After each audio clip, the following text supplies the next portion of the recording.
এই যে বন্ধুরা শুনছো, নতুন নতুন রোমান্টিক ভালোবাসার গল্প পেতে ও শুনতে চাইলে আমাদের গল্পের ভান্ডার 2.0 চ্যানেলটি সাবস্ক্রাইব করে বেল বাটনটি অন করে দিও। লাইক কমেন্ট করতে মোটেই ভুলবে না কিন্তু। ধন্যবাদ সবাইকে। পর্দার আড়ালের ভালোবাসা। নিহার বিশ্ববিদ্যালয়ের লাইব্রেরিতে যেতে পড়াশুনো করত। একদিন সে দেখল নিকাব পরা এক মেয়ে কুরআন ও হাদিসের বই নিচ্ছে। সে নামাজ শেষে দোয়া করছে। মেয়েটির নাম ছিল সাদিয়া। যদিও তার চেহারা দেখা যাচ্ছিল না, তবুও তার আচরণ, বিনয় আর লজ্জাশীলতা নিহারের মনে আলাদা জায়গা করে নিল।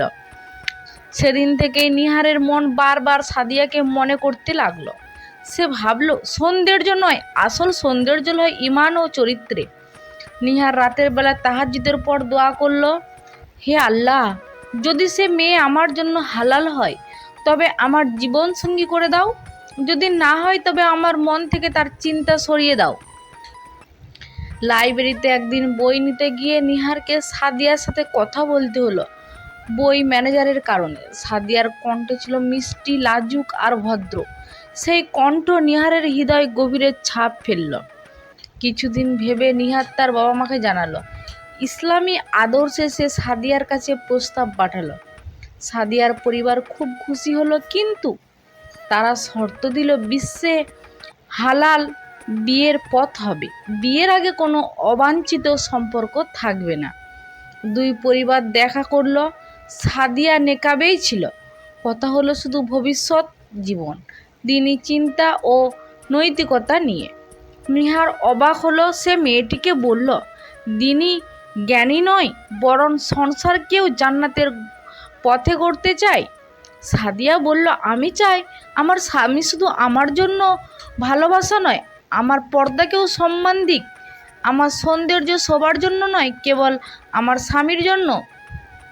নিহার সম্মান দিয়ে উত্তর দিয়ে বলল, তোমার এই পর্দাই আসল সৌন্দর্য। আল্লাহর নামে সরল কিন্তু সুন্দরভাবে বিয়ে হলো, কোনো বাড়াবাড়ি খরচ বা শিরক ছাড়াই। সেদিন থেকে শুরু হলো তাদের নতুন জীবন। বিয়ের রাতে সাদিয়া নিহারকে বলল, আমি তোমার জন্য আমার মুখের নিকাব খুলেছি। আজ থেকে আমার হাসি, সৌন্দর্য আর রূপ কেবল তোমার জন্য।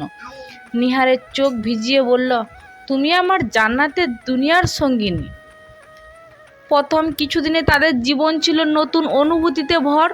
সারাদিন সকালবেলা ফজরের নামাজের পর কোরআন তেলাওয়াত করত, আর নিহার কাজে যাওয়ার আগে দুজন একসাথে দোয়া করত। নিহার কখনো তাকে ফুল এনে দিত, কখনো ইসলামিক বই উপহার দিত। সাদিয়া ঘরে তার জন্য রান্না করে হাসিমকে পরিবেশন করত। তাদের প্রতিটি ছোট ছোট কাজে হালাল ভালোবাসা ফুটে উঠত। একদিন নিহারের চাকরিতে সমস্যা হলো, অর্থকষ্ট দেখা দিল, কিন্তু সাদিয়া ধৈর্য ধরে বলল, রিজিক আল্লাহর হাতে, তুমি শুধু হালাল পথে থেকো। এই ধৈর্য নিহারকে নতুন শক্তি দিল। নিহার একদিন বলল, তুমি চাইলে নিকাব পরেও না পড়লেও চলবে, কিন্তু সাদিয়া হেসে উত্তর দিল, না, আমি নেকাব আল্লাহর জন্য করি, তোমার জন্য ভালোবাসা প্রকাশ করি, কিন্তু দুনিয়ার জন্য নয়। নিহাব সেই দিন থেকে আরও বেশি সম্মান করতে লাগলো তাকে।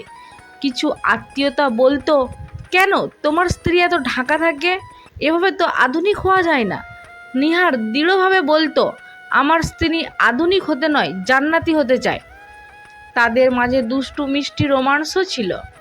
সাদিয়া মাঝে মাঝে স্বামীকে চমক দিত মজার খাবার রান্না করে, আর নিহার হঠাৎ তাকে কবিতার মতো কিছু লিখে দিত। তাদের ভালোবাসা ছিল হালাল, কিন্তু তাতে ছিল অগাধ মিষ্টতা ও শ্রদ্ধাশীল। একদিন সাদিয়া অসুস্থ হলো। নিহার তার পাশে রাত জেগে রইল। সাদিয়া অশ্রু জল চোখে বলল, তুমি যদি আমার এই দুর্বল শরীরে ভালোবাসো, তবে আল্লাহ তোমাকে জান্নাতে এর প্রতিদান দেবেন।